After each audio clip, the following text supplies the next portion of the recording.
Hello. It's the Honest Fake here again. It's Ms. Emily Payne.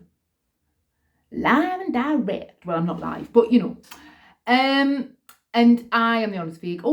Now I am a sex worker, and this channel is about sex work. Now, if you are enjoying these videos, I always forget to say this bit. Can you subscribe, like, share, send me out to the world? Now, I've just seen a client not long ago. I'm fresh from clienthood. No, fresh from sex. I'm fresh from sex. I'm fresh sex. I don't know. I'm babbling now. So I saw him just like an hour ago, and no details about the client. I don't give any details about clients. Not fair. Even though it would make a lot of the stories a lot funnier, I won't do it. Now, I am the Honest Fake but I have not faked any O's today. I didn't fake an O with him. It wasn't warranted, wasn't needed, wasn't necessary. I did fake sexual pleasure, and his cock was just absolutely killing. He had quite a big cock. I broke open the king-size condoms, for example. So there you go. That's how big his cock was. If you watch these videos, you know I don't appreciate a big cock. Especially not these days. They give me the cripplers. They cripple me. They cripple my innards. For I am crippled afterwards. So I had to fake sexual pleasure, but that's nothing new. Old news. It's hardly for hold the front page, is it? But that's that. Now, he was all right client. Nice enough fella. We got on. There was a bit chat. All that. He was a bit silly. I had to keep him right on a few things because he was being a bit silly. But that's part of the course, part of the job. Now, what he did come out, the claptrap that he came out with, that I am going to tell you about,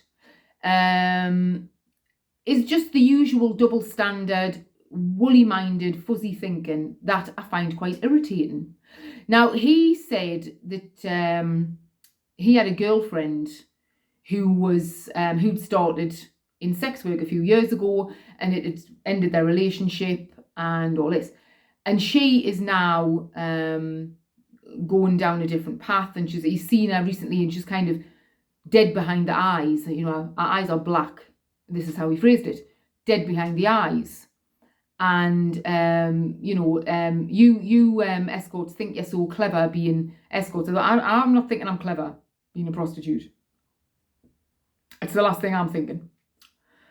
The very last thing. Now, but anyway, she thinks she's clever being an escort and making all this money and everything. And so we're chatting on, and he said, it's because it's as bad as drug dealing. You might as well be a drug dealer. I said, right, drug dealers kill people. Drugs kill. And because the drugs trade causes a lot of crime, leads to a lot of crime, is, the source of a lot of crime and a lot of heartache around the world. And that filters down to your humble drug dealer on the corner somewhere in Shitsville. Shitsville, USA. ShitsvilleUK.com #. Right? #Shitsville. And I said, as a sex worker, we're only hurting ourselves. So how's that as bad as a drug dealer? What's that? How's that? I don't even get that analogy. Again, it's just lazy thinking. Prostitutes, drug dealers. You know what I mean? I'm only hurting myself being a sex worker. And possibly people close to us have been upset about the fact, they don't, you don't like to think of people close to you being a prostitute. But I'm only hurting myself here. I'll be the one dead behind the eyes soon if I don't get out of this game. Toot sweet. So I objected to that, the old drug dealer analogy. And I just thought, okay, so he was basically kind of judging her for being a sex worker, and how it's these girls that go dead behind the eyes, and Okay, well, if you think it's as bad as drug dealing, which he didn't seem to think was a great thing, and women go dead behind the eyes as prostitutes, and we all think we're clever and we're not, why are you booking prostitutes? Why are you buying into the whole thing? Why are you getting hard and repeatedly shoving your cock in a rhythmical fashion so that you shoot your load inside a prostitute? Why are you doing that then? If we're all down here somewhere, and you know you're sort of judging us and judging the business, and you know that it makes some women dead behind the eyes, you're still quite happy to perpetuate that. No judgment on you, obviously, because you're a man, you're sowing your wild oats and all that. No judgment on you. No, you're just perpetuating the whole thing.